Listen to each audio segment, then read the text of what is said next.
Bocah-bocah sing punila tresnani, yuk sinau basa Jawa digatekke nggih.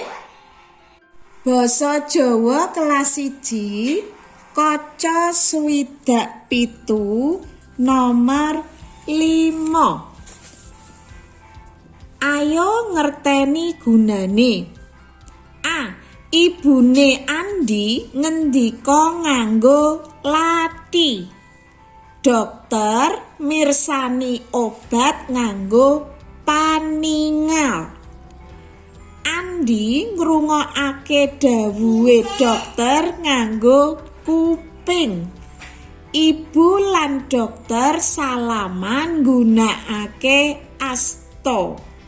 Ingkang pungkasan, Andi durung bisa ngadeg nganggo sikil. Punila pengen bocah-bocah tetep sregep sinau, jaga kesehatan, mituhu marang wong tuwa.